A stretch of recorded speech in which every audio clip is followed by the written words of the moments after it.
बिलाखिर हिजाब पर पाबंदी का मामला पूरी दुनिया को लपेट में ले रहा है। इंडिया में मुसलमानों पर हिजाब की पाबंदी बीजेपी की नैया डिबोने जा रही है। भारतीय इंतहा पसंद हिंदुत्व जमात बीजेपी पर बैन लगाने की मुहिम अरब वर्ल्ड में जोर पकड़ती जा रही है। इस मामले में एक अरब मुल्क कुवैत बाजी ले गया है। कुवैत की अवाम सड़कों पर निकल रही है। इंडिया में हिजाब पर पाबंदी के खिलाफ पूरे कुवैत में मुजाहरे शुरू हो चुके हैं और रफ्ता रफ्ता पूरे अरब वर्ल्ड को हिजाब का मामला लपेट में ले रहा है, जिससे बीजेपी की गवर्नमेंट को बड़ा धचका लगने जा रहा है।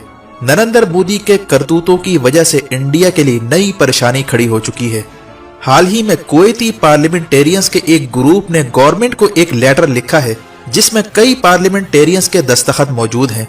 इस लेटर में कुवैत की गवर्नमेंट से मुतालबा किया गया कि नरेंद्र मोदी की पार्टी यानी बीजेपी पर फौरी तौर पर पाबंदी लगाई जाए। बीजेपी से ताल्लुक रखने वाला कोई भी शख्स कुवैत की सरजमीन पर आइंदा कदम न रखे।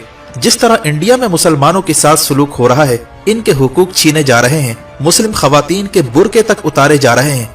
ऐसे में एक मुसलमान की गैरत और हमियत का तकाजा है कि उनको सपोर्ट किया जाए और फौरी तौर पर बीजेपी के इंतहा पसंदों पर पाबंदी लगाई जाए। अगर इससे भी काम नहीं बनता तो इंडिया का इकोनॉमिकली बायकॉट किया जाए, इनके साथ तमाम रिलेशन खत्म किए जाएं और बीजेपी और आरएसएस के सपोर्टर्स को चुन चुन कर गिरफ्तार करके इन्हें कुवैत से निकाला जाए। ये वो सूरत हाल है जो इंडिया के लिए अब दर्द सर बन चुकी है। इंडिया का ख्याल था कि कर्नाटका में जो मुस्लिम लड़कियों को हिजाब पहनने से रोका गया था, ये मामला सिर्फ इंडिया तक महदूद रहेगा, लेकिन मुस्कान खान ने जिस तरह हिंदुत्व के सामने नारा तकबीर बुलंद किया, इसकी बाज़गश्त दुनिया भर में सुनाई देने लगी है और अब कुवैत में हिंदुत्व के खिलाफ तहरीक शुरू हो चुकी है और पूरे अरब वर्ल्ड को कुवैत ने जगाना शुरू कर दिया है। इस मामले में कुवैत के मुमताज लॉयर मुजबिल शरीका का बड़ा किरदार सामने आ रहा है, जिन्होंने हिंदुत्व के खिलाफ तहरीक शुरू करने का बेड़ा उठा लिया है और देखते ही देखते इनकी ये तहरीक पूरे अरब वर्ल्ड में फैलती जा रही है। यहाँ तक कि कुवैती अवाम ने इंडियन एम्बेसी के बाहर शदीद एहतजाज भी रिकॉर्ड करवाया है। कुवैत की इलीट सोसाइटी, जिसमें मुमताज कानून दान और सिविल सोसाइटी और सियासतदान शामिल हैं, उन्होंने मेन स्ट्रीम मीडिया पर इंडिया के खिलाफ प्रेस कॉन्फ्रेंसेस करना शुरू कर दी हैं। कुवैत ने मुस्लिम उम्मा से मुतालबा किया है कि यह है वक्त खड़ा होने का और कुछ कर गुजरने का। इंडिया ने हिजाब पर पाबंदी लगाकर मुस्लिम खवातीन की इज्जत पर हाथ डाला है। ये इज्जत और गैरत का मामला है। अगर इंडिया हिजाब पर से पाबंदी खत्म नहीं करता और नरेंद्र मोदी मुसलमानों के साथ जारी सलूक की मजम्मत नहीं करता तो पूरी अरब दुनिया बशमूल मुस्लिम ममालिक को बैक वक्त खड़ा होना होगा और बीजेपी की गवर्नमेंट को सबक सिखाना होगा। वाज़ेह है कि इस वक्त कुवैत की सरजमीन पर जो हिंदुत्व के खिलाफ तहरीक शुरू हुई, इससे अरब हुक्मरानों पर शदीद प्रेशर आ चुका है।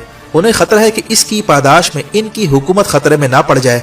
ऐसे में अरब हुक्मरान अपना तख्ता बचाने के लिए इंडिया की मौजूदा हुकूमत के खिलाफ कोई न कोई कदम उठा सकते हैं, क्योंकि हाल ही में ओआईसी ने भारतीय हुकूमत पर शदीद तनकीद की थी, जो इस बात का इशारा है कि अरब वर्ल्ड में हिंदुत्व के खिलाफ तहरीक शुरू हो रही है, जिसका आगाज बीजेपी पर पाबंदी लगाकर किया जा रहा है।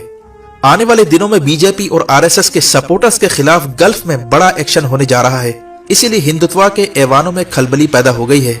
बीजेपी को अब अंदेशा है कि कुवैत में शुरू होने वाली तहरीक सऊदी अरब, यूएई समेत सबको अपनी लपेट में ले लेगी, जहां इंडिया का बड़ा स्टेक मौजूद है। जबकि भारतीय सियासतदान शशि थरूर ने बयान दिया है कि मोदी की हरकतों की वजह से इंडिया को नुकसान होने जा रहा है और बीजेपी पर पाबंदी का मुतालबे को रीट्वीट भी कर दिया है, जिससे मालूम होता है कि इंडिया के अंदर बीजेपी के खिलाफ शदीद जज्बात उभर रहे हैं। यानी हिजाब पर पाबंदी का मामला हिंदुत्व पर भारी पड़ने जा रहा है।